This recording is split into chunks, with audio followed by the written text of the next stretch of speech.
Alhamdulillah, muslimin dan muslimat, terima kasih kerana masih setia bersama dengan TV9 dalam rancangan Tanyalah Ustaz. Muslimin dan muslimat rahimakumullah, saya nak baca hadis yang diriwayatkan Ibnu Sunni.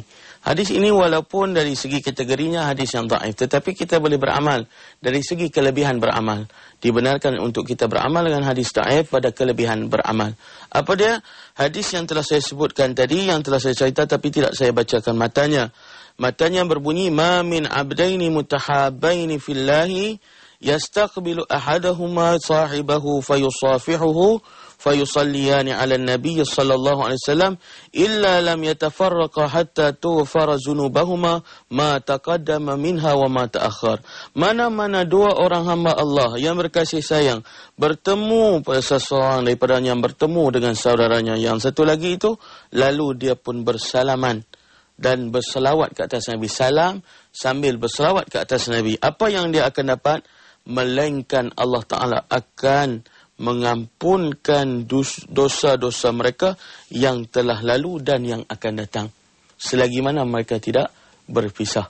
Artinya dosa antara kita dengan saudara kita yang kita temu tersebut, yang kita berjabat salam tersebut, sambil kita selawat tadi itu, diampunkan dosa-dosa kita dan juga dosa-dosa saudara kita tersebut. Artinya kita dengan dia kosong seri, bersih dosa kita dengan dia. Itu satu hadis Nabi.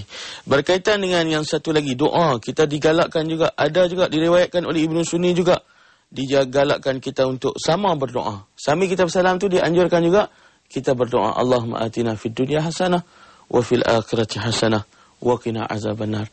Ya Allah, berikanlah kepada kami kebaikan hidup dunia, kebaikan hidup akhirat, selamatkanlah kami daripada azab api neraka. Muslimin dan muslimat rahimakumullah, kita di bulan Rajab, maka kita kena ingat peristiwa bagaimana Nabi SAW disapa dengan salam oleh ahli langit, yang mana yang selalu kita baca dalam tahiyat kita, Assalamu alayka ya ayyuhan nabi, Assalamu alayna. Nabi jawab balik, Assalamu alayna wa ala ibadillahis salihin. Bila ahli langit bagi salam kepada Nabi kita Muhammad SAW, maka Nabi kita jawab, Assalamu alayna, juga salam ke atas kami dan ke atas hamba-hamba Allah yang soleh. Dianjurkan kepada kita, bahkan ucapan salam ini bukan hanya diguna pakai di kita saja di atas dunia ini, tapi di atas langit juga merupakan ucapan yang diguna pakai oleh ahli langit. Nah, begitulah juga kita dalam syurga nanti. Disebutkan dalam syurga nanti, ucapan yang kita ahli-ahli syurga selalu gunakan ialah qalu salaman salama. Mereka akan berkata sama mereka, salam. Seorang lagi akan kata salam. Salaman salama, salaman salama. Sentiasa dalam syurga nanti ucapan salam ini dikumandangkan di dalam syurga. Baik, kita menerima satu panggilan, silakan. Assalamualaikum. Waalaikumsalam warahmatullahi. Ustaz, saya dari Tumah Mana daripada Sepeni. Ya. Ni saya nak tanya Ustaz pasal ni tentang kalau kita dalam majlis rasmi. Ya.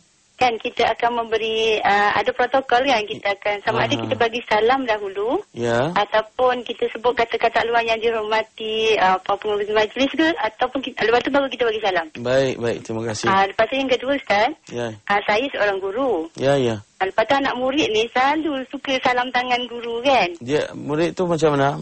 Belum. Saya sekolah rendah, jadi tahap umur tu yang macam yang akhir balik tu tak kena pasti. Ya. Jadi macam mana cara terbaik lah saya nak elakkan daripada yang dah akhir balik tu, boleh ke tak saya salam dengan dia kan? Ya. Okey, itu je Ustaz. Okey, sama-sama. Assalamualaikum warahmatullahi wabarakatuh. Baik. Soalan yang pertama, bila kita nak bermulakan ucapan kita nak salam, elok kita berdasarkan kepada hadis yang dhaif juga. Nabi SAW sebut Assalam qabla al-kalam. Artinya salam sebelum bercakap, bukan salam selepas bercakap. Jadi sebelum kita sebut bercakap yang dihormati itu, apa salam yang kita bagi salam? Memulakan ucapan dengan salam, itulah yang terbaik berdasarkan kepada hadis tersebut, yang boleh kita amal dari segi fadilatnya. Fadilat amalnya iaitu bersalam lebih baik daripada bercakap dulu. Artinya memulakan percakapan kita dengan salam. Bukan yang bercakap banyak dah baru bagi salam. Bukan begitu. Disunnahkan kita bagi salam dulu, kemudian barulah kita bercakap. Assalam qabla al-kalam. Yang kedua, Soalan ini ditanyakan tentang masalah anak-anak murid yang kecil-kecil. Maknanya dari 1 darjah 2 bolehlah kita bersalaman dengan mereka. Tapi peringkat darjah 3 naik sampai ke darjah 6, itu elok kita tarbiyah mereka, didik mereka. Jangan kita galakkan mereka bersalaman dengan orang perempuan. Beritahu kepada mereka, kita orang Islam, tak boleh bersalaman laki-laki dan perempuan. Kulit kita ni tak boleh sentuh dengan kulit perempuan. Didik anak-anak dari kecil. Mudah-mudahan bila mereka besar, mudah untuk mereka. Sebagai cikgu, elok juga cikgu ajarkan kepada mereka, beritahu, cikgu tak mau salam dah dengan anak-anak murid yang laki-laki ni, sebab tidak dibenarkan, cikgu takut dosa, dan elok kamu jangan bersalaman sesama kamu juga.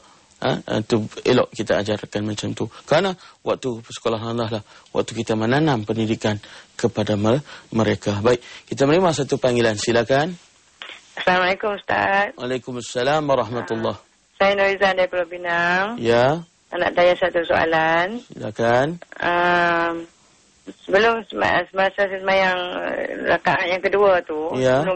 sebelum kita bagi salam, lepas tu kita doa dulu masa sujud yang kedua tu, doa minta lah apa-apa semua tu, lepas tu bangkit, bangun tu baru kita baca tahiyat, bagi salam. Itu Ya. Apa dia soalannya? Soalannya. Dibenarkan ke tak? Dibenarkan, boleh ke tak macam tu? Kita panjangkan sujud, doa dalam sujud. Ya, doa dalam sujud tu. Yang terakhir. Ya, baik. Okey, Assalamualaikum. Okey, terima kasih. Terima kasih puan yang bertanya berkaitan dengan sebelum bagi salam, kita sebelum baca tahiyat akhir kita sujud panjang sikit memohon pada Allah. Ini dibenarkan dalam Islam.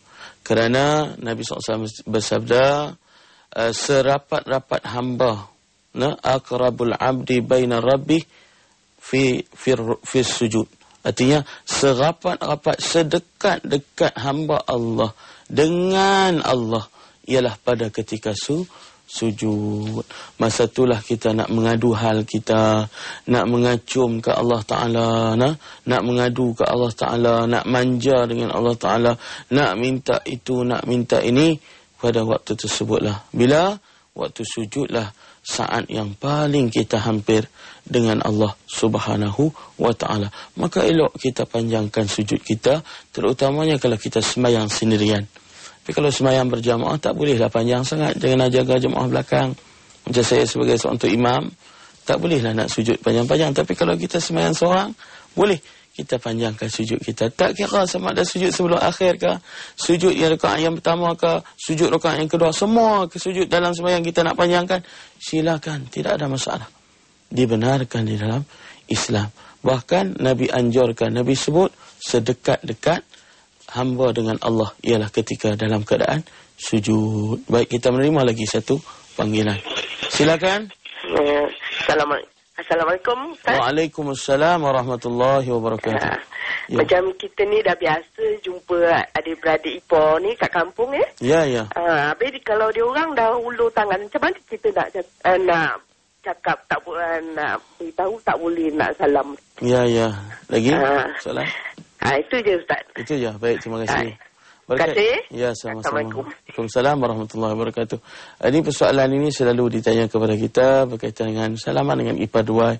Bersalaman dengan ipar dua ini. Kemarin pun soalan ini ditanyakan. Artinya masih lagi dikonfuskan, masih lagi diragukan berkaitan dengannya. Artinya dalam Islam, walau dengan ipar dua yang bukan mahram, yang telah saya sebutkan tadi, selain daripada ayat dalam 31 surah An-Nur tadi itu, selain daripada itu adalah bukan mahram. Abang ipar ke, kakak ipar ke, tidak digalakkan untuk bersalaman. Cukup untuk hanya kita memberi salam saja. Cara dia kalau dia nak salam juga, kita kena bagi tahu. Mereka nak salam dengan kita, kita bagi tahu bahwasanya tak boleh kita ni bukan mahram. Adik-adik boleh kita bercakap macam tu. Dia tak marah punya. Sebab kita adik-adik rapat, ipar dua, tak ada masalah nak melawak sikit. Kata sebenarnya kita ni buat tak kena ni.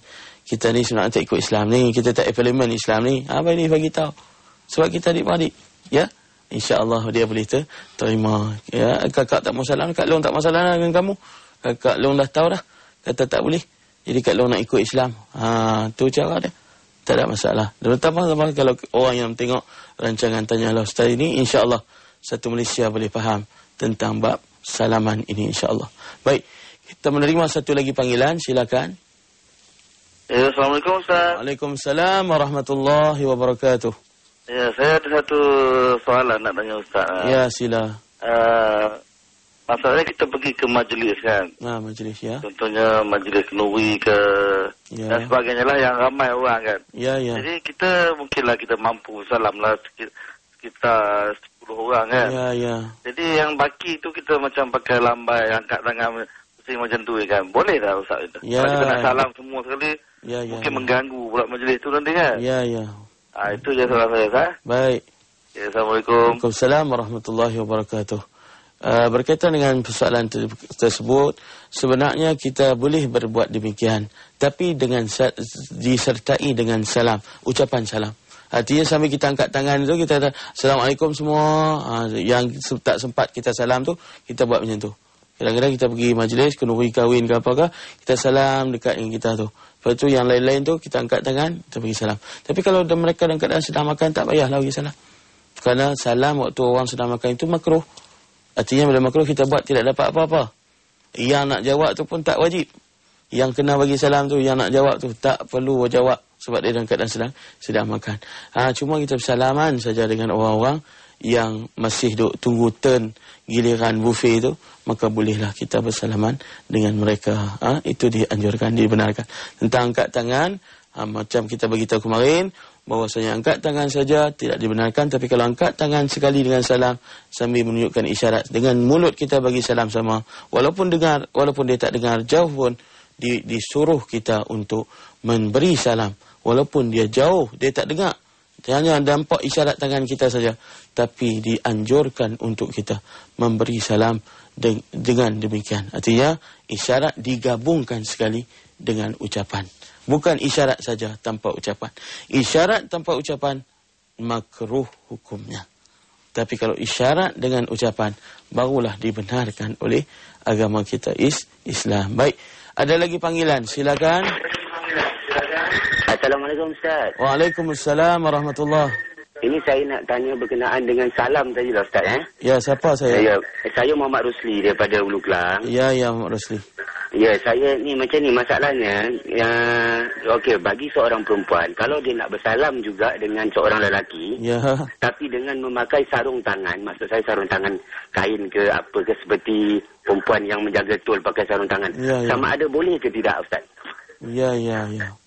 Sebab apa? Kadang-kadang isteri kita pergi bekerja, jadi dia bergaul dengan orang yang ialah satu ofis lah. Jadi bila anugerah apa ke penyampaian hadiah, jadi dia pakai sarung tangan untuk bersalam menerima tu. Boleh ke tidak Ustaz? Itu soalan saya. Baik. Terima kasih. Berkaitan dengan persoalan ini telah kita sebenarnya dah jawab dah berkaitan dengan persoalan ini. Masalahnya ialah dibenar dalam Islam diharuskan pada keadaan yang terdesak saja, tidak digalakkan. Artinya pakai sarung tangan untuk bersalaman kerana nak bersalam itu taklah dibenarkan. Tapi kalau kita pakai sarung tangan itu sebagai ihtiyat. Ihtiyat ni makna berhati-hati, takut-takut tersentuh kulit lelaki, maka dibenarkan. Tetapi atas niat untuk nak bersalaman tidak digalakkan. Atas niat pakai sarung tangan ni saya nak salam orang lelaki, tak berapa digalakkan. Tak berapa digalakkan. Kerana Islam sifatnya sadduz zara'i. Sadduz zara'i dalam Islam maknanya menyekat daripada perkara-perkara mudarat yang lebih besar. Sekat mudarat yang kecil-kecil supaya tidak berlaku mudarat yang besar. Sebab kalau kita membenarkan, Islam benarkan, akan menyebabkan nanti orang akan ambil kesempatan. Tak apa, berlapik tak apa. Last sekali dia ambil kesempatan. Sebab itu Islam tak bagi. Artinya jangan niat untuk bersalaman dengan pakai sarung tangan itu halal. Islam tak halalkan. Hanya haruskan saja pada keadaan tertentu. Bukan menggalakkan. Itu yang kita kena faham. Kalau boleh elak, tak perlu langsung bersalaman dengan laki mahram yang bukan mahram, dengan perempuan yang bukan mahram. Baik, kita berehat seketika dan kita akan kembali selepas ini. Jangan ke mana-mana. Alhamdulillah, muslimin dan muslimat sedang menonton yang rahmati Allah sekalian. Kita bersama kembali dalam rancangan Tanyalah Ustaz di TV 9. Dan saya ingin menerangkan sedikit lagi sebagai kesimpulan daripada perbincangan kita selama 3 hari di TV9 dalam rancangan Tanya Ustaz ini berkaitan dengan salam. Saya nak baca tentang hadis Nabi SAW yang menyuruh kita menyebarkan salam. Artinya menjadikan budaya kita orang Islam bertemu bukan hello, bukannya good morning, tapi assalamualaikum. Karena saya beritahu, Islam sebagaimana di awal pertemuan kita dulu, bahwasanya kehebatan Islam ialah pada salam, pada greeting tu, pada sapaan itu. Karena agama lain sapaan hanya sekadar good morning, pagi yang baik. Begitu juga dalam bahasa Arab pun, kalau tanpa Islam, kita hanya menggunakan sabahal khair, artinya pagi yang baik juga. Tidak mendoakan orang yang kita bertemu itu. Islam datang, ajar kita untuk doa terus secara langsung kepada orang yang kita sapa dengan ucapan Assalamualaikum. Artinya, maknanya ialah selamat, sejahtera, bahagia. Macam-macam salam ini, kalau kita nak terjemahkan perkataan salam ini, macam-macam kedamaian, kemakmuran, kebahagiaan, kesentosaan ke atas kamu. Begitulah makna salam. Betapa komplitnya, betapa sempurnanya perkataan salam itu. Kita ucapkan, doakan kepada dia. Dan satu lagi hadis yang saya nak baca, ya ayuhan nas, Nabi bersabda, afshus salam wa at'imut ta'am wa silu arham wa sallu nas suniyam tadkhulu jannata bisalam. Nabi sebut 4 perkara. Yang pertama sekali Nabi kata, tebarkanlah salam. Tebarkanlah salam kepada orang yang kita kenal ataupun orang yang kita tak kenal. Bagi salam. Itu tanda kasih, pengikat kasih, silaturahim antara kita. Yang kedua, bila kita tebarkan salam, apa mesejnya? Mesejnya ialah kita tidak sombong dan bongkak. Kita tidak berjalan di atas dunia dalam keadaan meninggi diri. Wala tamshi fil ardi maraha. Jangan kamu berjalan di atas permukaan bumi ini dalam keadaan megah. Orang yang tak megah, orang yang tak sombong ialah orang yang sentiasa senyum bila bertemu dengan orang lain dan orang yang sentiasa menyebarkan salam. Yang kedua, bagi makan. Yang ketiga, berhubungan rahim. Yang keempat, ialah disuruh kita sembahyang tahajud di saat orang lain sedang tidur. Kita sembahyang. Apa balasannya? Akan masuk ke dalam syurga dengan sejahtera. Kita bawa misi sejahtera, kita sampai ke dalam syurga pun, kita akan masuk dalam syurga dalam keadaan sejahtera. Tapi kalau dunia ni kita tidak bawa sejahtera itu, nah kita tidak bawa mesej sejahtera itu, maka akhirat besok kita tidak boleh masuk dalam syurga dengan sejahtera. Apa maknanya? Kita tidak ada masalah dengan orang. Bila tidak ada masalah dengan orang, mudahkan kita untuk menuju ke syurga. Semua orang berasa seronok dengan kita bila kita rajin tebarkan salam. Semua orang berasa manis muka dengan kita, tidak keruh muka mereka dengan kita. Maknanya kita orang yang tidak bermasalah dengan manusia. Bila kurang masalah dengan manusia, mudahlah untuk menuju ke syurga Allah Subhanahu wa ta'ala. Yang kedua hadis yang saya nak baca ialah Nabi SAW kata, iman itu dihimpun pada 3. Yang pertama, berlaku adil kepada diri sendiri. Yang kedua, wabazlus salam lil alami, memberikan salam kepada seluruh alam. Yang ketiga, infak minal ikhtitar, memberikan infak tanpa kikir. Ketiga-tiga ini merupakan himpunan iman. Insaf kepada diri, artinya berlaku adil kepada diri, akan membawa kita untuk menyembah Allah Subhanahu wa ta'ala tanpa ada rasa yang lain melainkan ikhlas sahaja. Yang kedua, bila kita bazlis salam, membawa kita tuan-tuan dan perempuan sekalian, bila kita rajin tebarkan salam, menjadikan kita, mendidik kita menjadi seorang yang tidak sombong, menjadikan kita seorang yang tidak bongkak, menjadikan kita orang yang senantiasa mudah didekati, senang didekati dan mesra untuk didekati. Ini mesejnya, hubungan dengan sesama manusia. Dan yang ketiga, mengirim infak tanpa kikir, tanpa kerekut, adalah untuk membuktikan bahwasanya jiwa tolong menolong sesama kita itu adalah tinggi. Mendidik kita, mengajar kita supaya mengingat bahwasanya bila kita tolong orang, orang akan tolong kita. Bila kita tolong orang, Allah akan berikan kepada kita, memberikan kepada kita sedekah-sedekah yang kita taburkan itu. Allah akan balas dengan sumber dan bentuk-bentuk yang kita tidak ketahui. Muslimin dan muslimat rahimakumullah, berkaitan dengan berjabat salam. Mudah-mudahan kita harapkan dengan perbincangan kita selama 3 hari, muzakarah kita ini akan memberikan sedikit perubahan kepada masyarakat kita di Malaysia, supaya bertindak untuk bersalam itu melihat dulu dan berfikir dulu Janganlah kita bersalam sebagaimana yang kita sebutkan kemarin, bersalam untuk gugurkan dosa. Tapi kalau bersalam menambahkan dosa, apa artinya? Ini yang kita nak. Tujuan kita bersalam bukan budaya. Tujuan kita bersalam nak ikut syariat. Nak ikut syariat Allah, nak tunduk pada Allah, nak patuh pada Allah. Tapi kalau bersalam dah jadi budaya, bukan satu yang kita jadikan syariat, menyebabkan kita bersalam ikut dan kita saja, tak kira siapa mahram ke bukan mahram. Maknanya kita orang yang tidak berhati-hati. Orang yang tidak berhati-hati, orang yang akan menempah bahaya di depan hari. Artinya di hari akhirat. Sebab itu, eloklah kita berhati-hati dalam bab bersalaman ini. Artinya berjabat salam ini, tengok dulu siapakah mahram, siapakah bukan mahram.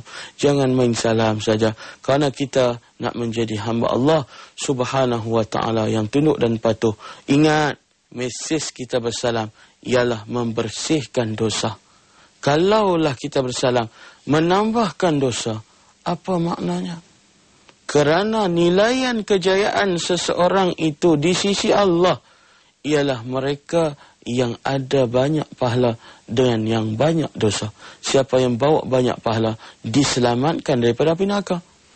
Siapa yang bawa banyak dosa akan dimakan, diratah oleh api neraka Allah Subhanahu wa ta'ala. Dosa pahala inilah yang akan menyelamatkan kita daripada bersalaman antara lelaki dan perempuan yang bukan mahram. Kalau tidak, kita tidak takut kepada dosa dan tidak takut kepada pahala, tidak gemar kepada pahala, menyebabkan kita habaklah apapun, kita bagi tahulah apapun, mereka tetap akan lakukan seperti biasa. Mudah-mudahan tuan-tuan dan puan-puan sekalian, itulah mesej kita. Mudah-mudahan Allah Ta'ala berikan manfaat kepada kita semua. InsyaAllah kita akan bertemu lagi di lain-lain siaran, insya-Allah, dan kita tutup rancangan Tanyalah Ustaz untuk minggu ini dengan sama-sama kita membacakan doa. A'udzubillahi minasyaitonirrajim. Bismillahirrahmanirrahim. Allahumma inna nas'aluka minal khairi kullihi ajilihi wa ajilihi ma alimna minhu wa ma lam na'lam. Wa na'udzu bika minasy syarri kullihi ajilihi wa ajilihi ma alimna minhu wa ma lam na'lam.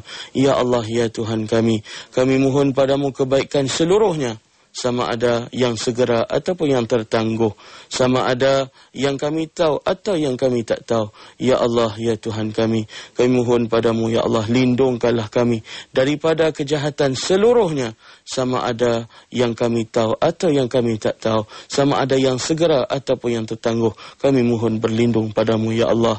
Ya Allah, kami mohonkan syurga, ya Allah, dan segala apa yang mendekatkan diri kami kepada syurga, sama ada dengan perkataan kami, perbuatan kami, niat kami ataupun i'tikad kami. Ya Allah, ya Tuhan kami, jauhkanlah kami daripada neraka dan segala perbuatan yang mendekatkan kami kepadanya, sama ada perkataan, sama ada perbuatan, sama ada niat ataupun sama ada i'tikad kami. Ya Allah, ya Allah, ya Tuhan kami mohon kebaikan apa yang telah dipohonkan oleh baginda Nabi kami sallallahu alaihi wasallam. Ya Allah, ya Tuhan kami mohon berlindung daripada segala apa yang telah diminta lindung oleh Nabi kami Muhammad sallallahu alaihi wasallam. Wa sallallahu ala sayyidina Muhammad wa ala alihi wa sahbihi ajma'in. Walhamdulillahi rabbil alamin. Amin ya rabbal alamin. Assalamualaikum warahmatullahi wabarakatuh.